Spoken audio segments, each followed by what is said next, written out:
જો કાલુપુર રેલવે સ્ટેશનથી તમારે ટ્રેન પકડવાની હોય તો હવે 3 વર્ષ સુધી ઘરેથી વહેલા નીકળવાની ટેવ પાડજો, કારણ કે કાલુપુર રેલવે સ્ટેશન નવું બની રહ્યું છે અને રૂટ ડાયવર્ઝન અપાયા છે. તો 2400 કરોડના ખર્ચે જે નવું કાલુપુર રેલવે સ્ટેશન બની રહ્યું છે ત્યાં પહોંચવા સુધીના સરળ રસ્તા કયા એ જોઈએ આજના વિડીયોમાં. હાય, ગુજરાત સમાચાર સાથે હું છું હેલી.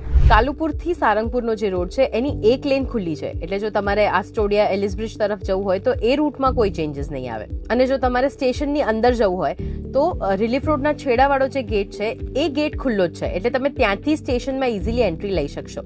અને જો તમે સારંગપુર તરફથી આવી રહ્યા છો તો તમારે 5 કુવા થઈને અંદરના રોડથી આવવું પડશે, જે તમને સીધા સ્ટેશનના ગેટની સામેવાળા રોડ પર નીકાળશે, જેથી તમે સ્ટેશનમાં પણ સીધા જઈ શકો અને મોતી મહેલવાળા રસ્તેથી સીધા કાલુપુરવાળા રોડ ઉપર પણ નીકળાશે. તો જે લોકો રૂટીનમાં આ રસ્તાનો ઉપયોગ કરતા હોય છે એમની સાથે તો આ વિડીયો શેર કરજો જ, પણ જે લોકોને ઓછું એ બાજુ ટ્રાવેલ કરવાનું થાય છે એમની સાથે તો ખાસ કરજો, કારણ કે આ રસ્તા જાણવા એમના માટે વધારે અગત્યના છે.